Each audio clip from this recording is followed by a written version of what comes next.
तो आज की वीडियो दोस्तों मैंने बनाई है प्रोडक्ट सिलेक्शन के लिए। जैसे कि आप जानते ही हैं, काफी जो बिगिनर्स अमेजोन सेलर्स हैं वो प्रोडक्ट को रिसर्च नहीं कर पाते हैं उसके ऊपर, और प्रोडक्ट को सेलेक्ट नहीं कर पाते कि कौन सा प्रोडक्ट बेचे। बस मार्केट जाते हैं और कुछ प्रोडक्ट अगर उनको होलसेल में मिल रहे होते हैं तो होलसेल में उस प्रोडक्ट को लेते हैं और अमेजोन पे लिस्ट कर देते हैं। और ऑर्डर्स आते भी हैं, कुछ ऑर्डर्स आते हैं और कुछ कई बिगिनर्स ऐसे जिनके ऑर्डर्स ही नहीं आते। लेकिन कुछ लोगों के ऑर्डर्स आते हैं लेकिन उनको मालूम ही नहीं पड़ता कि वो जो ऑर्डर आया है वो उनको कितना प्रॉफिट देके जा रहा है, प्रॉफिट दे भी रहा है या नहीं दे रहा।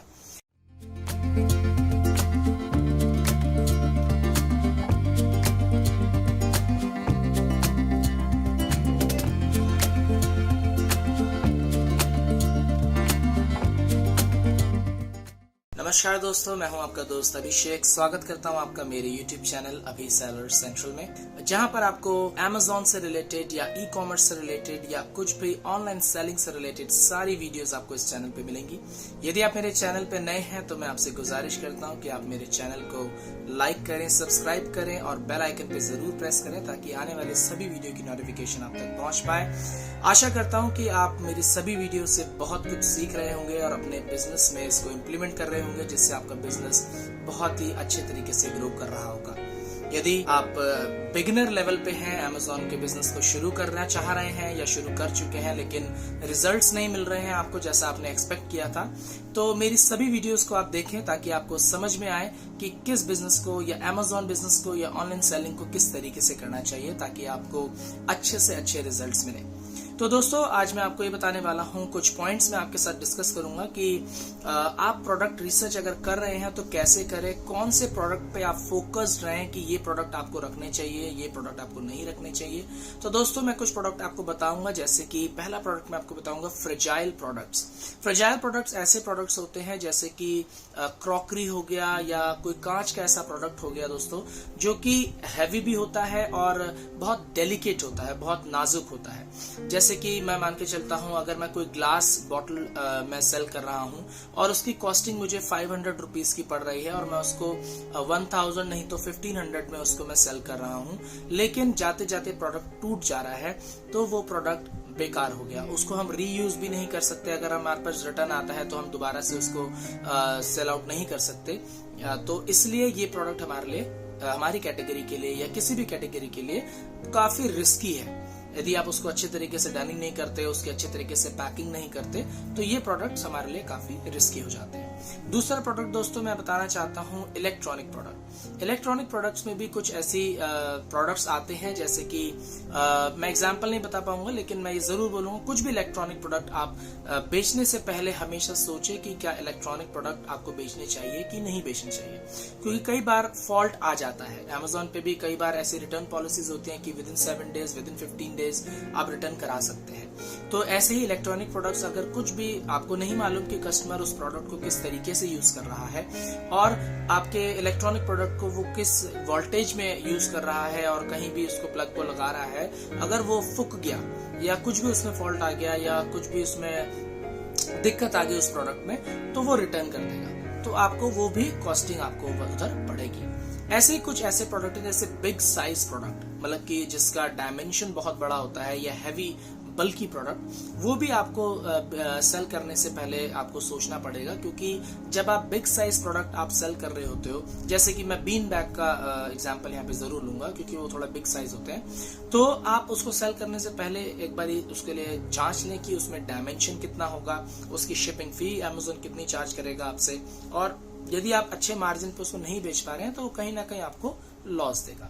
तो ये 3 प्रोडक्ट्स मैं आपको बताना चाहूंगा, जैसे कि फ्रेजाइल प्रोडक्ट्स, इलेक्ट्रॉनिक प्रोडक्ट्स और बिग साइज प्रोडक्ट। ये 3 जो है, big size product, electronic product और फ्रेजाइल प्रोडक्ट्स, ये 3 टाइप के प्रोडक्ट्स जो है आपको सेल, मेरे हिसाब से, ये मेरा पर्सनल ओपिनियन है दोस्तों, मेरे हिसाब से आपको नहीं सेल आउट करने चाहिए, क्योंकि इससे कहीं ना कहीं, अब आज नहीं तो कुछ टाइम बाद आपको कहीं ना कहीं इसके लॉस होने की संभावना रहेगी। तो दोस्तों, अगला पॉइंट है जैसे कि प्राइसिंग। जो प्रोडक्ट की जो प्राइसिंग होती है वो आप मिड रेंज प्रोडक्ट लीजिए। प्रोडक्ट की जो प्राइसिंग, जो कॉस्टिंग होती है, मान के चलिए यदि आपको कोई प्रोडक्ट 500 रुपीज का सेल करना है अमेजोन पे, तो वो प्रोडक्ट आपको 100 रुपीज नहीं तो 200 रुपीज का पड़ना चाहिए। अगर वो प्रोडक्ट की कॉस्टिंग इससे ऊपर जाती है तो वो प्रोडक्ट कहीं ना कहीं आपको लॉस नहीं तो प्रॉफिट भी नहीं देके जाएगा। क्योंकि आप जानते हैं कि काफी सेलर्स या आपने काफी वीडियोस और भी देखी होंगी जिसमें मैंने अपनी वीडियोस में भी बताया गया है कि 3x मार्जिन आप लेके चलें। यदि आप कोई प्रोडक्ट सेल करना चाहते हैं अमेजोन पे, मान के चलिए कि आप वो प्रोडक्ट की कॉस्टिंग सब कुछ मिला के 100 रुपीज पड़ रही है, तो वो अमेजोन पे लिस्ट होगा 300 रुपीज में, तब वो जाके आपको कुछ प्रॉफिट देके जाएगा। तो ऐसे ही दोस्तों ये हमेशा ध्यान रखिएगा कि आप कुछ ऐसे प्रोडक्ट लें जिसकी प्रॉफिट मार्जिन ज्यादा हो। मैं एक एग्जांपल आपके सामने देना चाहता हूं कि मैं एक ऐसा प्रोडक्ट लेता हूं जिसकी कॉस्टिंग मुझे मात्र 50 रुपए की पड़ती है, ठीक है, और मैं उसको लिस्ट कर रहा हूं मात्र 110 रुपए में। तो अगर मैं 50 रुपीज अमेजोन की कमीशन भी उसमें मान के चलूं तो मैं उसमें सिर्फ 10 रुपीज अर्न कर रहा हूं। अब दोस्तों मान के चलिए कि मैंने वो प्रोडक्ट उस प्रोडक्ट के मेरे को 10 ऑर्डर आ गए, तो मान के चलिए अगर मुझे उस प्रोडक्ट के 10 ऑर्डर आ गए तो मैं उन 10 ऑर्डर पे 100 रुपीज नेट प्रॉफिट मान के चलूंगा, और जो टोटल सेल होगी, क्योंकि मैं उस प्रोडक्ट को 110 रुपीज में लिस्ट कर रखा है, तो टोटल जो सेल होगी वो मुझे 1100 की होगी, ठीक है। लेकिन मुझे जो प्रॉफिट हुआ है वो 100 रुपीज का हुआ है। 1000 रुपीज मेरी कॉस्टिंग और अमेजोन की कमीशन फी लग गई।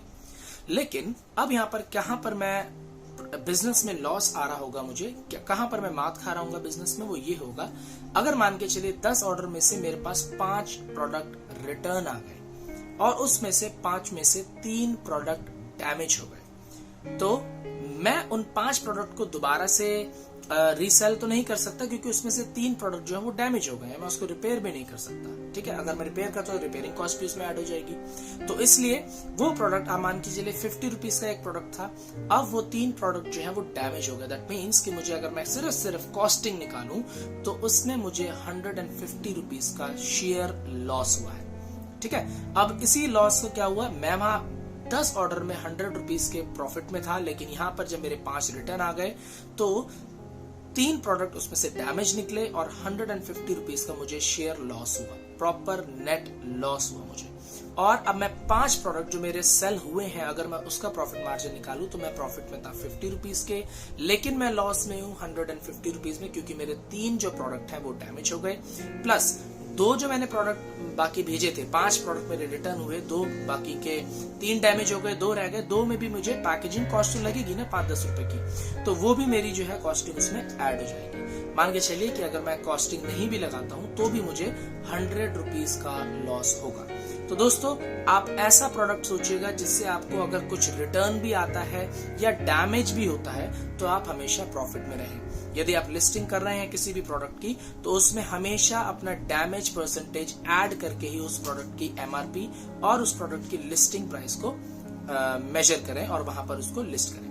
तो आशा करता हूं दोस्तों आपको ये वीडियो समझ में आई होगी, ये कैलकुलेशन छोटी सी समझ में आई होगी, प्रोडक्ट सिलेक्शन समझ में आया होगा, प्रोडक्ट रिसर्च समझ में आया होगा, और मैं आशा करता हूं कि आप इस स्ट्रैटेजी को अपने बिजनेस में जरूर इंप्लीमेंट करेंगे। अब जो प्रोडक्ट रिसर्च आप करने वाले हैं वो आप इन सारे पॉइंट्स को मद्देनजर रखते हुए अपने प्रोडक्ट रिसर्च को आगे बढ़ाएंगे और एक ऐसा प्रोडक्ट लेके आएंगे जो आपको बहुत ज्यादा प्रॉफिट देके जाएगा। So all the best sellers, all the best दोस्तों। मैं आशा करता हूं कि आपका बिजनेस और भी ज्यादा ग्रो करे।